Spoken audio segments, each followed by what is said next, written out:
I can't believe I stayed with this guy after he showed me this movie.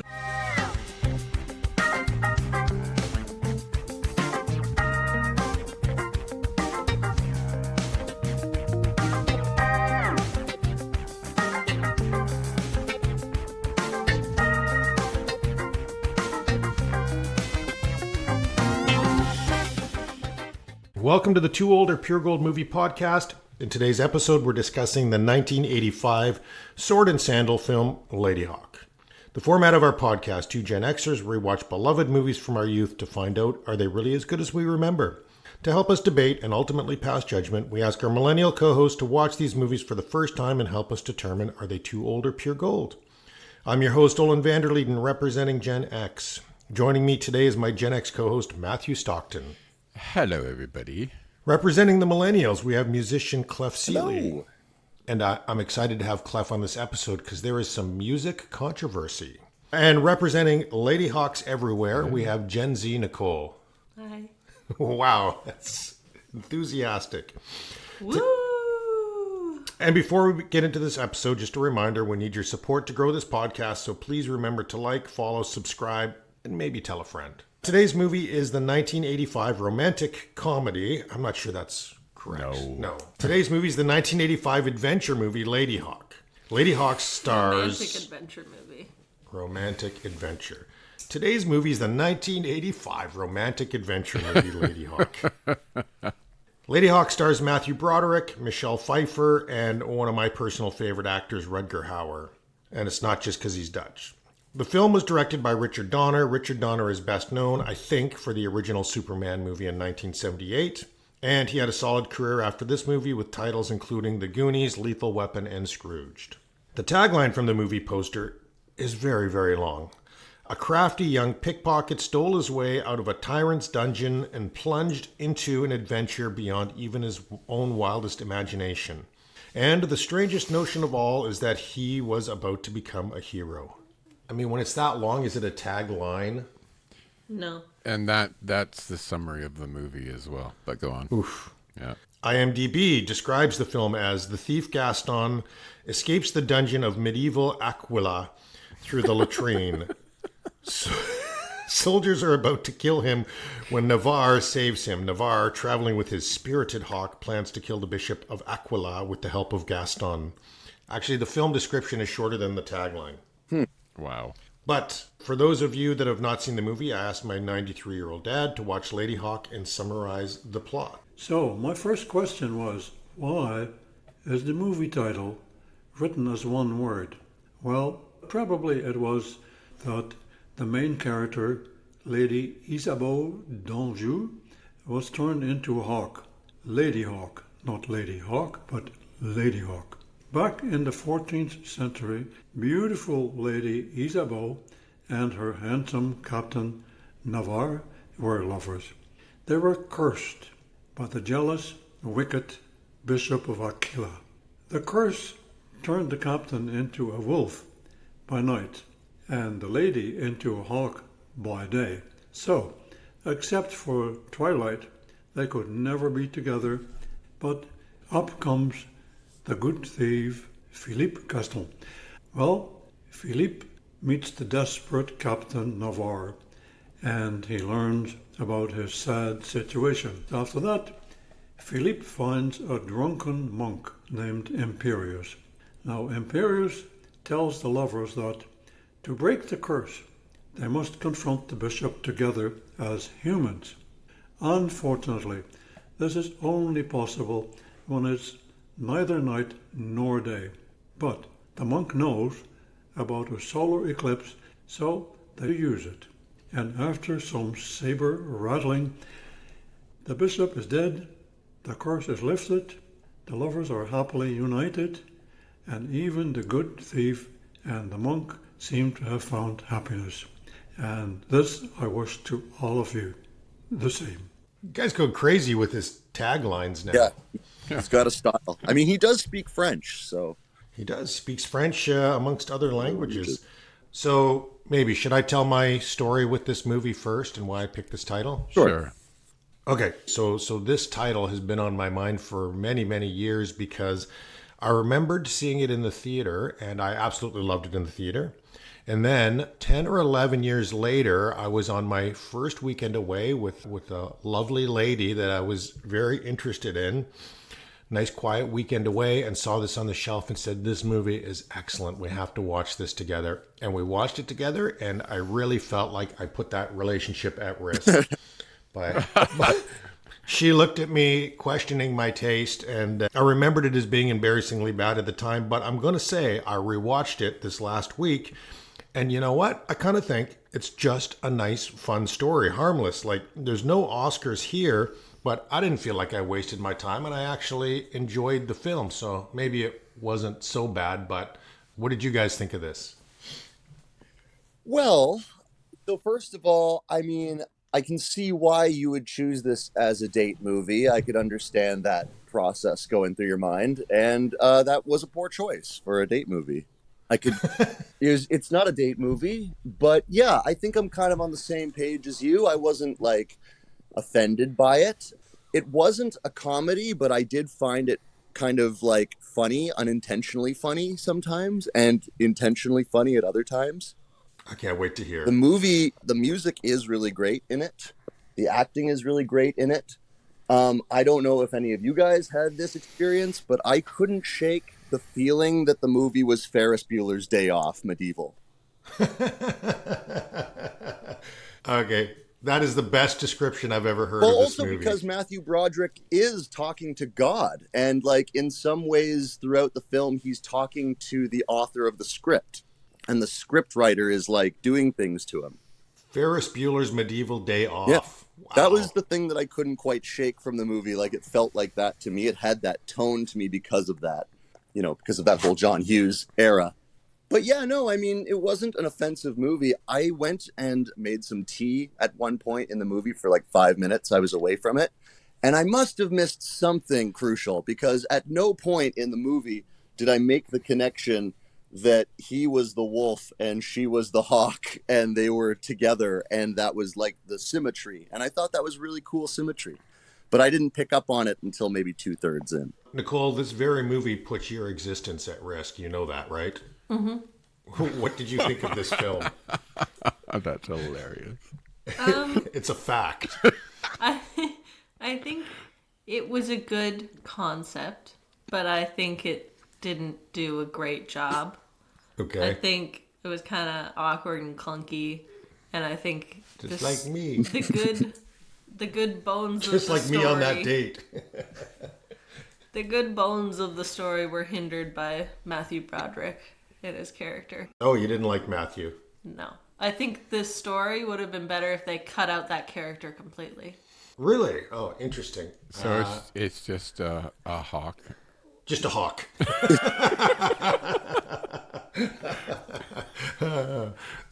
Why was it called Ladyhawke if there's also this whole Wolfman part as well? I know. Because he's just the man. He's not important. It would have been a catchier title if it was Ladyhawke Wolfman. Mr. Stockton, the other Matthew in our lives. What did you think of this movie? So it's weird because it's so earnestly medieval and so aggressively 1985 at the same time that it sort of collapses into itself, you know. And I think that, you know, there's an earnestness to it. Like Richard Donner directed this straight-faced, and he had conviction, and he wanted like every frame to mean something. So, and you're just reminded of how sincere the 80s could be, right? But he just doesn't pull it off because everything's fighting each other. You know, you have, you know, it's a beautiful idea. You know, the two lovers cursed to never exist in the same form, hawk by day, wolf by night. That's a great story.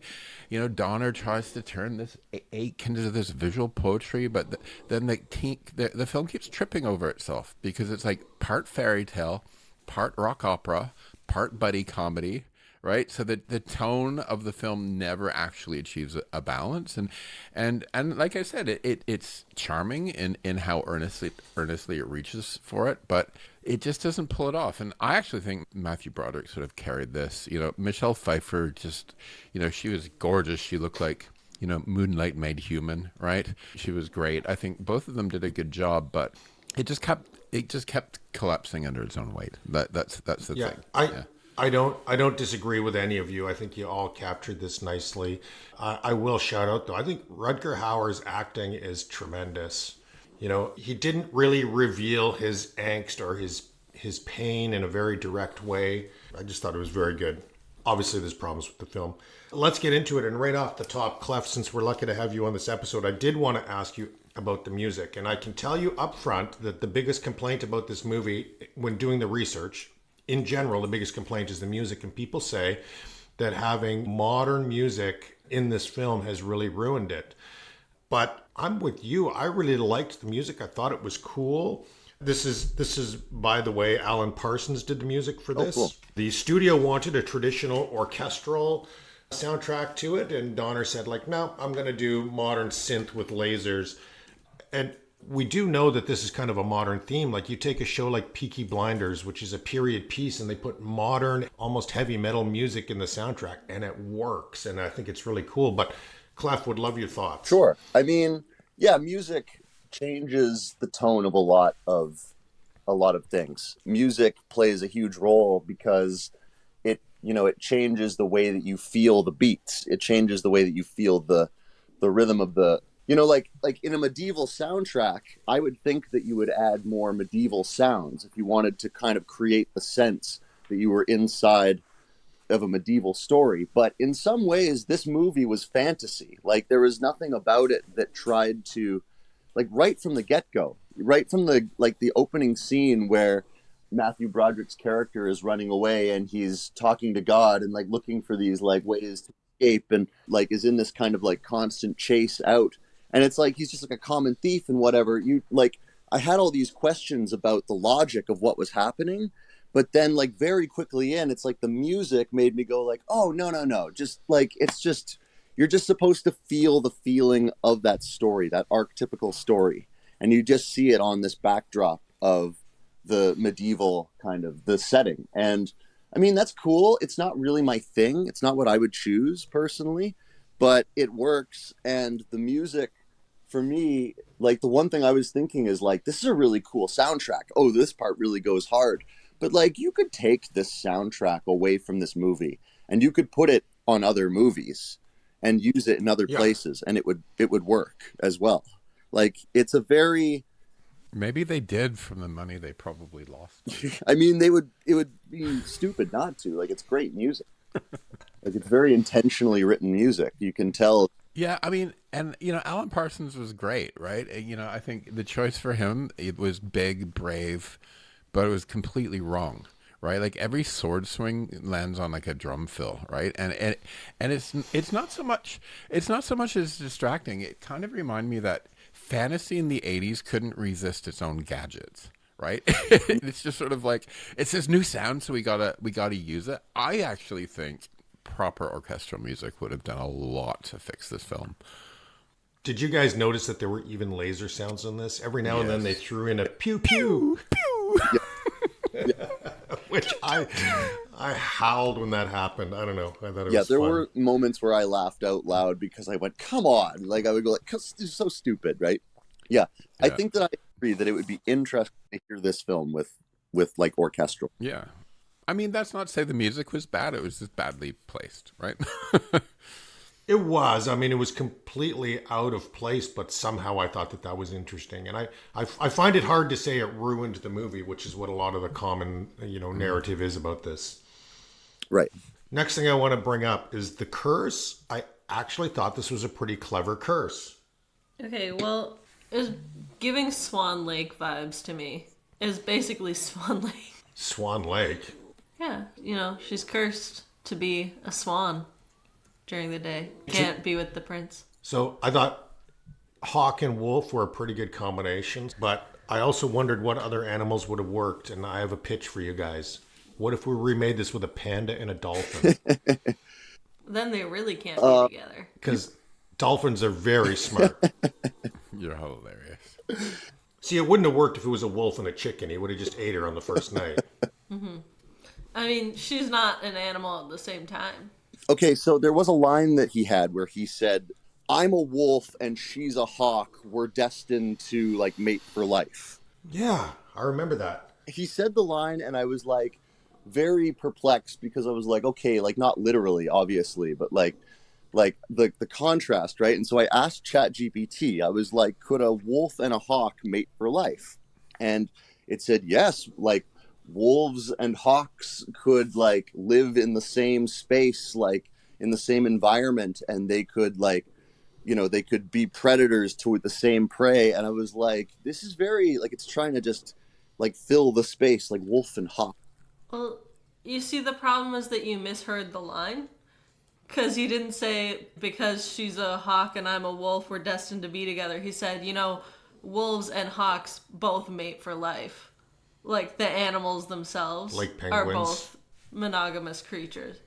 Like, they're both monogamous creatures, But so not with they... each other is my point.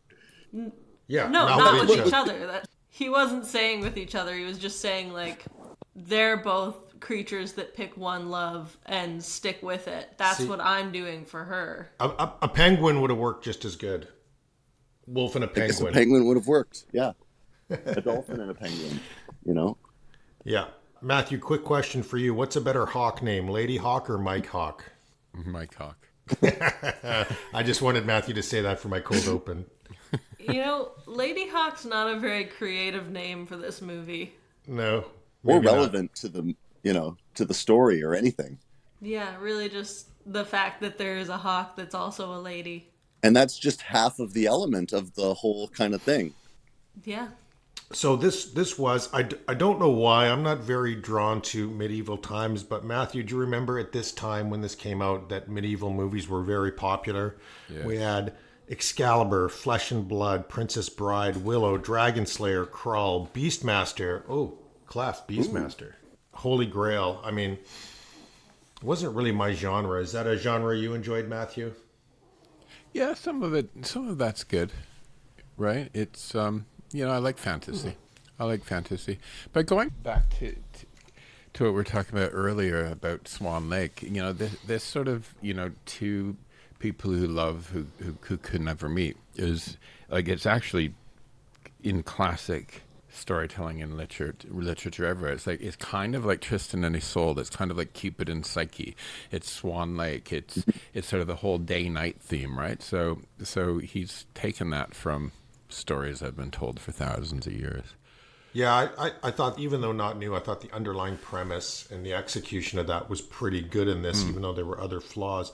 Although I have to ask, so the monk, how did the monk figure out how to end the curse? Because he said you can't just kill him, and I thought killing him's a pretty good idea. That's where I would have gone to. I think God told him. He's a monk. Oh, God. Right. I don't know. He's a monk. I assume God He had told him. he had his monkish ways. The monkish ways. Okay, good. Well, the monk is... I like that character, by the way. He was fun. Yeah, I liked it too. I really liked that his entire home was just booby traps from being poorly built. Oh, yeah.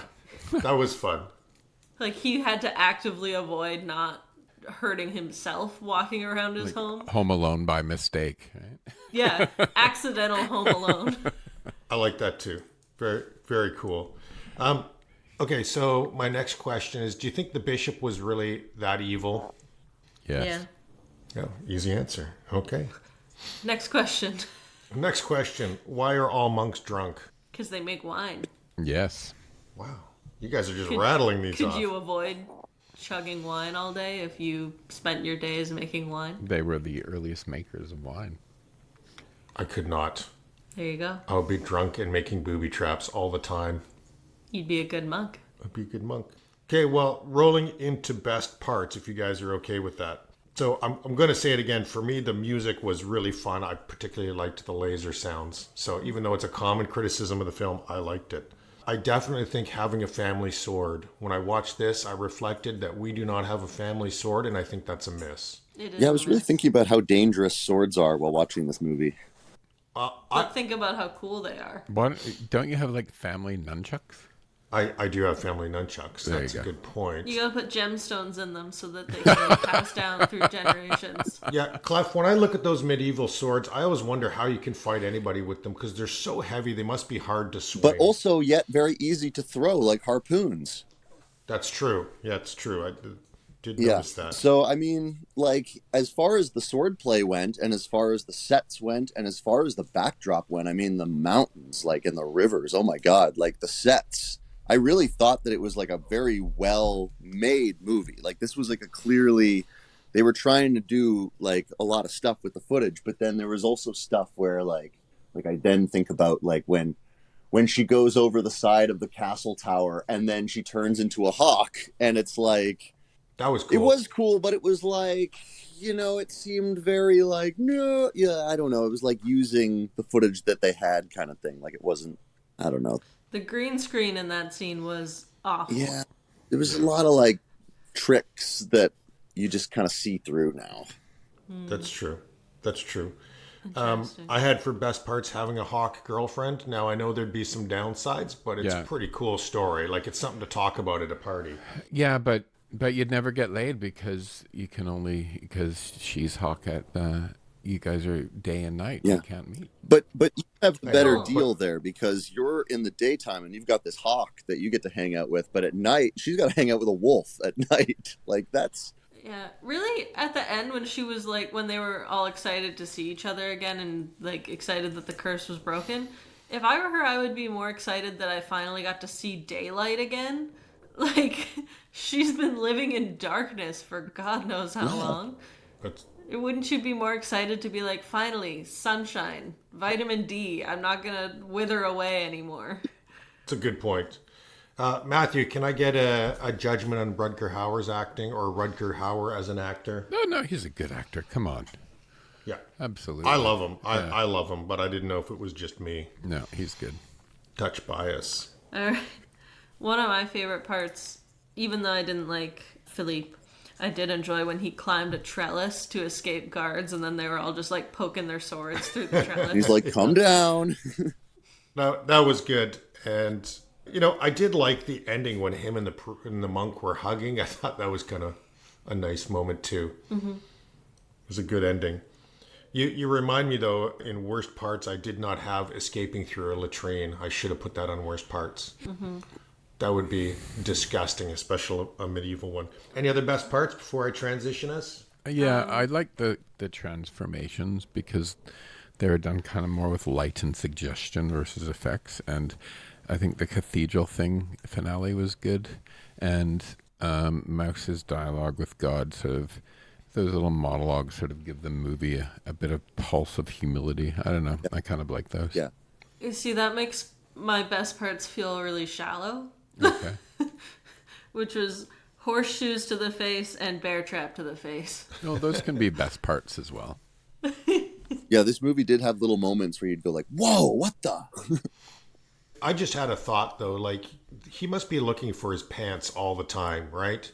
Like, you can't transform and then cover ground at night as a wolf. You got to come back to the same spot. Otherwise, you got no pants. And it's medieval times. It's hard to find pants. Well, every time she transformed, her clothes disappeared. So, think about how many clothes she was going through. You'd think at this point you'd just start taking them off right before you transform. This is a real Incredible Hulk problem, if you ask me. Okay, I'm going to transition to worst parts. Number one, oppressive taxes. Yeah. That's a downside to medieval times, and I feel like I'm living in those times now. And then my other bad part is living in medieval times. I mean, they made it look nice, but I don't think it was a good quality of life at all. Couldn't be. No. When he was walking like through the river at the beginning of the movie, I was thinking to myself, like, that was got to be so cold. Like how would you not die of hypothermia? Yeah, and then you just have wet clothes. It's not like he has backup clothes just to change No. into. No. They did cover a lot of ground in this movie. Nicole, was Michelle Pfeiffer too hot for medieval times? No. No? You think it's appropriate? Well, I have a hard time getting past that haircut. I don't think anyone can be pretty with that haircut. Her teeth wouldn't be as good as they really were. I totally agree. My worst part was the music, to be honest. Whoa. Yeah. Wow. Not the fired. music itself, but the use of that music in the film. Yeah. You're not wrong, Matthew. I mean, I liked it, but I kind of like goofiness sometimes. And also, I think, like, without that music, it would just have been a completely different movie, like, entirely. It totally would have been. It would have had a very which different which feel. is fine, but that's just how I think of it. Is like the music is so tied into what the movie was. It has such a strong effect on a movie. If you've ever seen movies where they strip out the soundtrack entirely and then you watch it, it just doesn't have the same emotional weight. Yeah. Yeah, it doesn't. Okay. But my worst part was Philippe, his character. It just grated on my nerves the whole time. Interesting. Okay. Favorite lines? We cannot eat this bird. Why not? Is it Lent again? I talk to God all the time, and no offense, he never mentioned you. That was a good one. That's good. Does this walking corpse have a name? And then, of course, the romantic one. Every moment you spend with her, I envy you. That's good. That's good. Good stuff. Anything else that we missed? This is what I call getting out. It's like being born again, escaping from my mother's room. What a memory. Oh, yeah. That's the very beginning. No, I remember that one in it. Hope, dirt, and humor all mixed. And everything, everywhere you look, there's death. I like that line. You must save yourself. I cannot. I like that as well. All right. Do you guys want to hear how this movie did? Matthew, you already made a guess that it didn't do well. Did I? Yeah, I just You did at the beginning. Yeah, I just assumed it didn't do too well. You assumed it lost money. Well, according to Box Office Mojo Worldwide, Ladyhawke was the 48th biggest earner at the box office in 1985. Out of Africa was the biggest earner this year, which frankly confuses me, but that's okay. That was a good film. Back to the Future was number 2. That makes more sense. And Ladyhawke was beat out by other gems like White Knights and Porky's Revenge. Porky's keeps coming up. So funny. Porky's was a juggernaut, man. Porky's was an earner. No pun with the jugs. It wasn't the bottom, though. It beat out a couple of legit good films. Matthew, do you remember To Live and Die in L.A.? Yes, that's a good film. That's a good film, and this did better. And this also did better than Clue, which I know is a film you like. Clue I is love that movie. Fantastic. I love that movie so much. So isn't it interesting when you look how things rank? Like it beat out some really good films. Amadeus was the Oscar winner this year, and I think Ladyhawke would have clinched it if there was more classical music in this. Lute, anyone? You like my musical jokes? Just dropped it in there. I could see that. Matthew, I want you to guess first. The budget was $20 million. What do you think it did at the box office? 20 million. Nicole? I'm gonna Price is Right, Matthew. 21 million. And Clef, what do you think? Higher or lower? If you think it's higher or lower, you either do 19 or 22 million. You're gonna win, Cliff. 15 million. 18.4. So I still won. I told you, dude, to do 19. So it seems like a movie that most people are kind of meh about, including all the reviews I read. But what do you think critics really felt about this movie, and what do you think audience really felt? The Rotten Tomatoes game. Would you guys like to take a guess? Critics 59, audience 60. Wow. Yeah, because a lot of people are I bad. feel like I don't have like a good sense of this one. Like Yeah, it's weird, isn't it? how people would have received this movie, I just can't. Maybe it would have been better received at the time. I don't know. Clef, you're right. Isn't this one of the hardest movies to figure out, like, what? Because I sat here and I'm like, I have no idea. This is why the game is fun. This is I know. a tough one. No, but some of them are obvious. This one's like, no idea, right? Well, the really good ones are obvious. But Yeah. Feel like the critics would have to be higher. So I'm going to go with critics like 65, and I'll go with the audience like 55.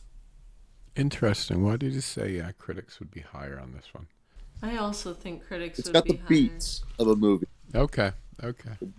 It's got the Swan Lake vibe. I Yeah, think critics yeah. like that. Yeah, maybe you're right. It sort of has a little bit of classical stuff in it, right? It's got this kind of like timelessness to it. Like there was a sense that I was watching like a classic movie.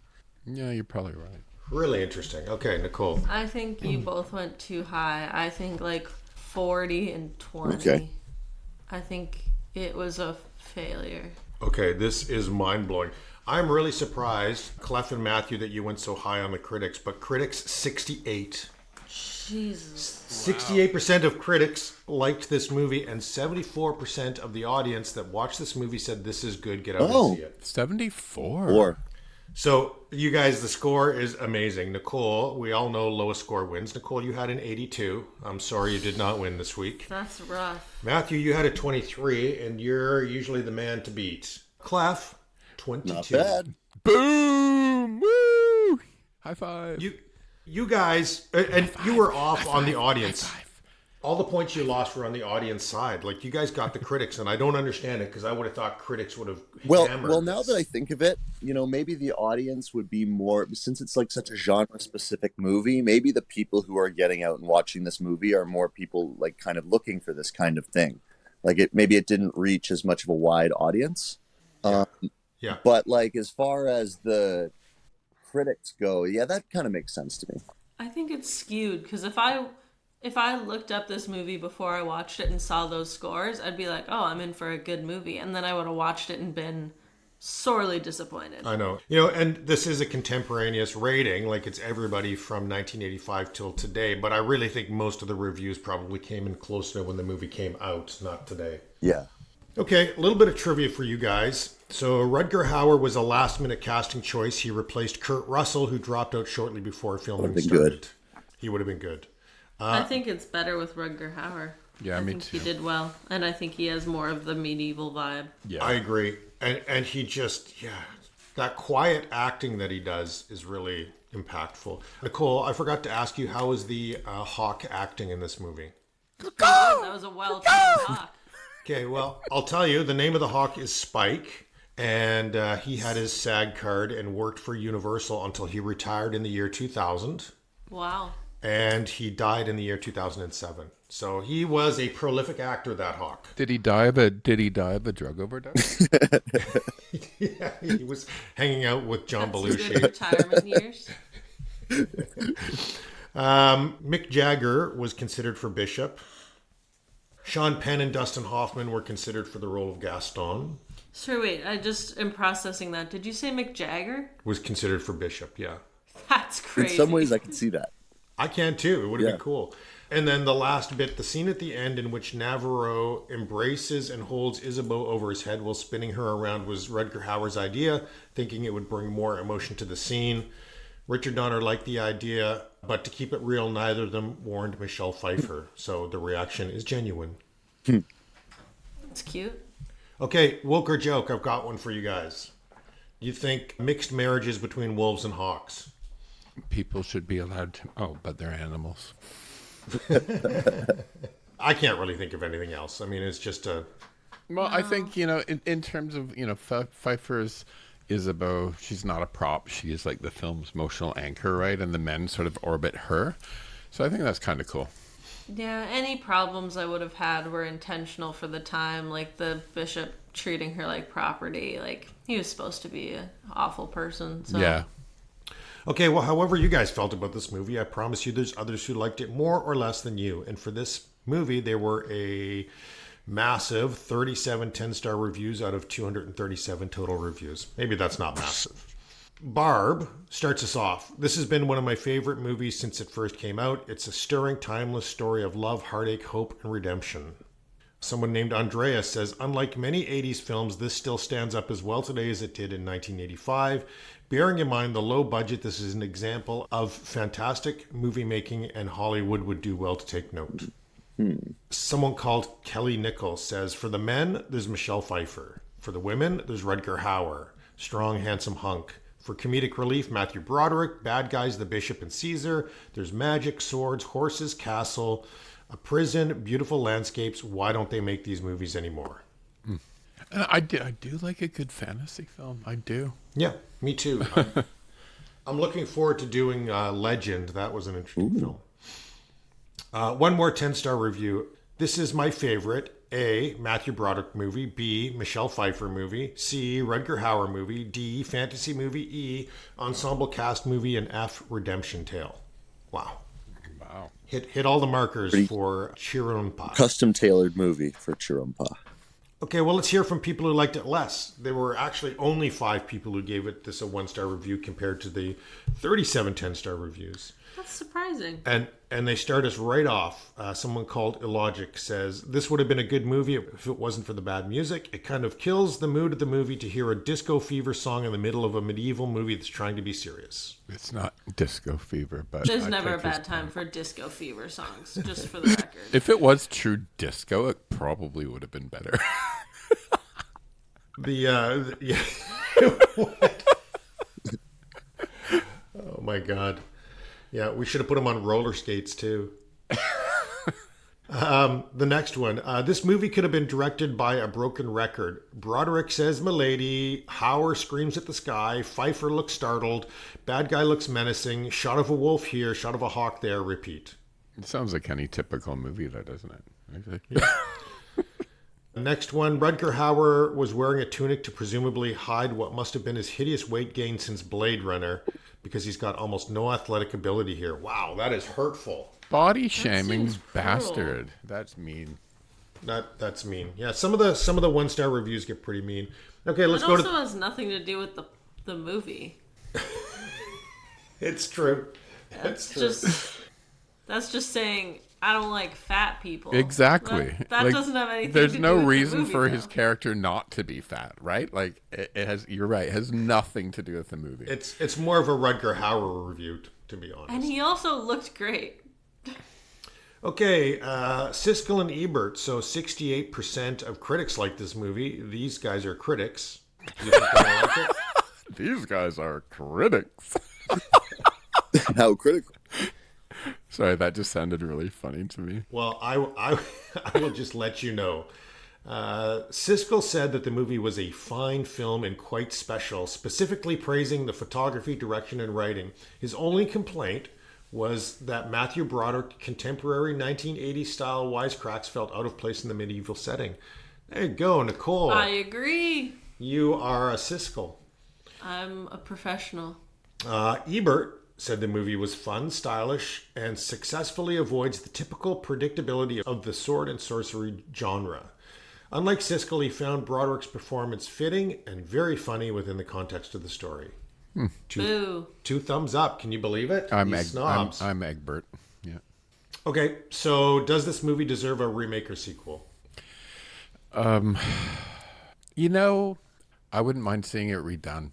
I wouldn't mind seeing it redone either. I'd like to see, because I think it was a good story. Again, like I said, Swan Lake. I love Swan Lake. It's a good concept, but I think they could do it better. Okay, so I think it should be remade. I think they can do better. I agree the concept is great. I think it could use more action. Like, I think it needed a few more sword fights, a little bit more action in it to pick up the pace a bit. And okay, what do you guys think of this? So Etienne, we have Fassbender. As Philippe, we have Dev Patel. And for the monk, we have John C. Reilly. Put Dev Patel in anything and I'll watch it. Yeah, that's good. I like that Wow. casting. John C. Reilly as the monk? That's Oh good my God. I was going to point that out. That's a great choice. He'd do great. Okay, Let's get a director. who do we want to direct this? Sophia Coppola. Oh, she would be great. Yeah, I like that.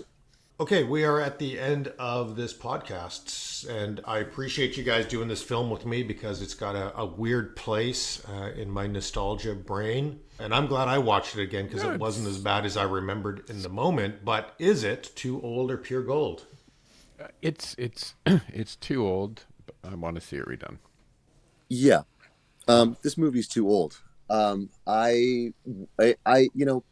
I was glad that we got together and watched it, but normally I've got like a lot more to say. And for this movie, I just it was 2 hours and it hit all the right beats, but like there was nothing in it that really like stood out to me as classic.